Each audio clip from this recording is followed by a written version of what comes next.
Welcome to Boundless Love podcast. Here it's all about next level approach to love, relationships, and sex. I'm your host, Sophia Sundari. Hello, beautiful listeners. So today's episode will be a powerful extension of everything else I've ever talked about. It will be specifically about leadership and about this type of leadership, which is not the conventional leadership where it's like you are the leader who leads followers and you are the leader because you feel like everybody else needs you to be a leader or else world will fall apart or your company will fall apart, or it's like this conventional kind of leadership where we feel like others are dependent on us and that's why we are leaders. I want to talk about a different type of leadership, surrendered leadership, what I call, or awakened leadership, where the game is completely different. It's not about being the rescuer for anybody. It's not about leading followers. It's not about believing that you need to tell people what to do or else they will fall apart. It's something completely different. Before we dive in, I want to say that this episode is sponsored by my upcoming program called In Service to Love. This program is for people who were born to lead, and it is for people who are specifically interested in cultivating their soul-centered leadership. This program is an invitation to step into your brightness and share your true gift with the world and find true fulfillment and true success by doing so. So this program begins on the 7th of September. It will be run live, but it is also possible to tune in with the replays. So if it's up your alley, please go ahead to my website, www.sophiasundari.com, and you'll find all the details there. So I remember in my life the time when I was just like a normal person, ordinary person, just doing my ordinary life, trying to find some kind of purpose, some kind of meaning to my life, and looking in different places. I didn't even know, obviously, that I was looking for a purpose, but I was looking for something. I wanted to feel happy. I was looking for happiness. I wanted to feel fulfilled. I was looking for a sense of connection, joy in my life. And in the society where I grew up, in Russia, in Moscow, the path to success seems to be through a really good education. So there was no question. I needed to go to uni and I needed to study something that was supposed to make me smart and successful. So I figured, as well as a 15-year-old, that's when you're supposed to make a decision in Russia about your future vocation. As a 15-year-old, I didn't find anything better than to choose the most prestigious university of Russia and to choose a profession which seemed to be which I was really far away from. But this profession, I didn't need to pass math exam to study that. So that's why I chose that. That was my thinking, really. So because I was so bad at math in school, so I was looking for something where you don't have to pass math. I was really interested in psychology. I loved psychology, but to go to study psychology, I needed to pass math exam. So that was the reason why I did not go with actually something that now in hindsight I can say that that was a calling of a soul. I was interested in humans, in connection, in relationships, in understanding myself and understanding where I came from, who I am. And psychology in the kind of modern world, in the conventional world, is the science that comes the closest to that. So I ignored that and I really did my best to really study super well for the exams. I really went in full power to prepare for my exams. It was very difficult to pass those exams. There was a huge competition and I made it. Then in the uni, there were two camps of people. There were those fancy kids and there were those who studied a lot, those nerds. So I was trying to fit in with either of those and I really could not because I was certainly not a nerd. I was not good with studies. I was not good at school. I was not good in uni either, besides my favorite subjects, which were philosophy and psychology. In those, I was really thriving. But everything else, I was just not interested in those things that I was meant to learn. I didn't want to learn them. I just thought that I had to learn them. That's what I was told. And I also didn't really fit with the fancy kids, because with them, they were all from very wealthy families. Many of those kids were driving Porsches and wearing very expensive brands because their parents were very wealthy. And there was a lot of this sense of that your worth was kind of dependent on how much money you had and how you could show off that worth. And I really tried to fit into that, but it really didn't work because it was just not my jam. Then, when I finished the uni, finally, I was so happy to be done with the studies. Oh my God. Then at my job, I was in my first job, that's where I met my really important friend that I spoke about in an early episode. And it was a fun environment for us to be together. But then I was surrounded mostly by men in their 40s or 50s. All those men were lawyers and bankers. And I tried to play the game with them. And that was the game of connecting with powerful clients, becoming really good at sales, becoming really good at what I did, becoming very good at law, giving some very intricate, very interesting law schemes around the taxation and all those things. So I did not fit in there either. I felt way too young, way too immature to even understand this game that they were playing and the excitement that these people were having around making money and succeeding at their jobs. So again, I did not fit in there, and something that felt like a curse at the time, but later turned out to be a blessing. I got fired from that job. And I think that point where I got fired, that was actually the calling of my soul and the true path of my soul that kicked my butt. And I was just doing everything I could to get fired. I was coming really late every day. I was taking some extra days of holidays and leaving the job earlier, not really being a diligent employee. So I was doing everything I could to just get fired, although I didn't realize it.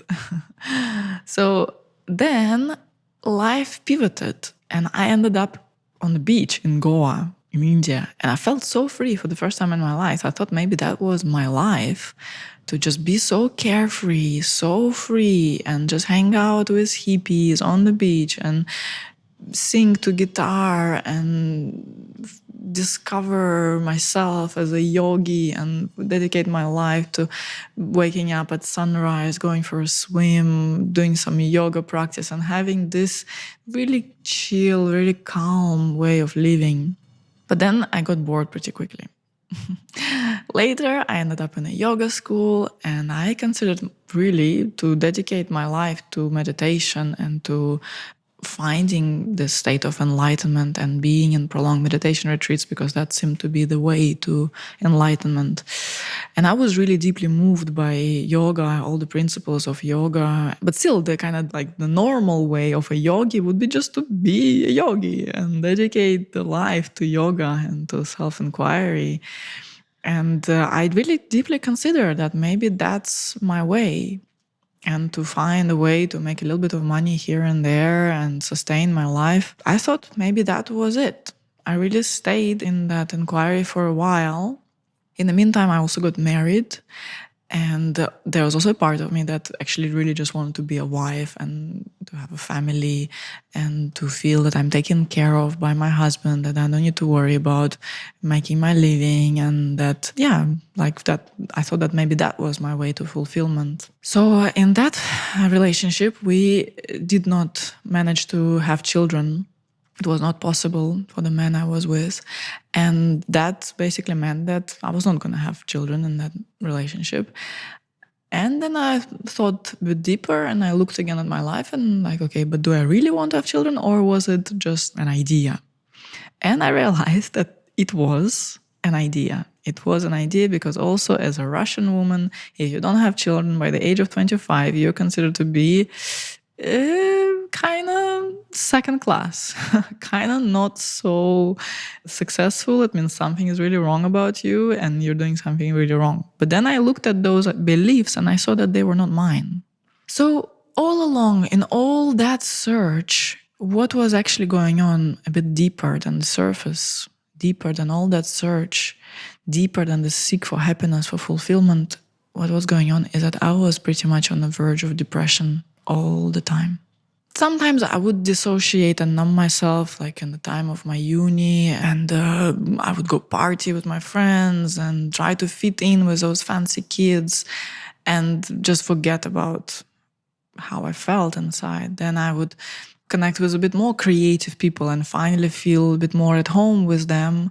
But then I would look at how the rest of my world was, and it was just so sad. And I felt I didn't belong. I felt it was not for me. And people were even telling me, like, you must be from a different planet. Like, you really talk different language. You ask different questions. You're like, who are you? Like, what are you doing here among us? Like, you must be from somewhere else. And I really got to believe that in a way. And I really got to believe that, okay, maybe I'm just not meant to fit in. I would hang out with really unconventional people. I had lots of gay friends. I had artists among my friends. I had creatives, people who had like really deep, rich inner world, but we all did not fit in.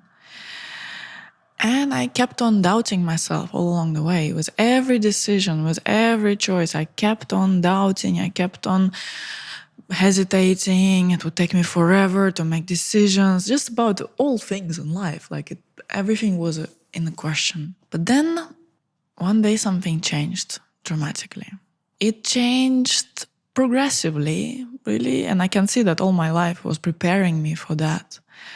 But one day, it's like I saw the door. I saw the door through which I could walk. And this door, it felt like once I walked through it, there was everything I wanted. That sense of belonging, that sense of fulfillment, that sense of connection to myself, that sense of connection to my environment, that sense of being myself no matter where I was. And that door, now I call it the door of my Dharma. Dharma means the soul calling. Dharma means the supreme purpose of incarnation. Dharma means the creative force of the universe that expresses uniquely through me, through everyone. Yeah. Like there's this profound sense of what is this life for? It's not a purpose.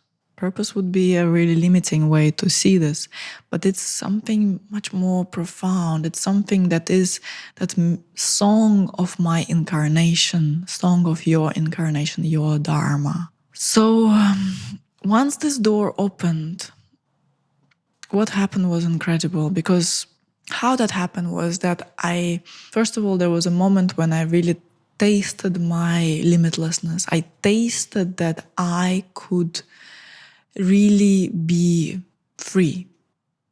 And that freedom meant being free from conditioning, being free from those ideas, how I should be, how I should live, what kind of woman I should be, how I should look, what should I do, what does it mean, how should I make money, like all those things that we get conditioned by, and usually we walk through life without questioning it.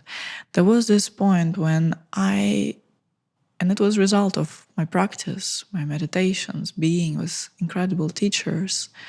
For me, there was a profound moment of meeting Muji, that teacher of non-duality, where I really felt, my limitlessness. Although I've already known all the principles and I've been a yogi and a meditator for many, many years before then, but there came this moment when, it was in 2015. And then I was mind blown by the potential that opened with that, the possibilities that opened to me as I tasted that. Then later on I met another beautiful teacher, Chameliarda. She really embodies this way of incredible sincerity in her way of being, in her leadership. And the way she carries herself and the way she leads, it's just so profoundly her. It's so clearly her. I don't feel that anybody else there, although of course she was influenced by her own teachers and so on, but I sense her soul in how she is and how she walks her path.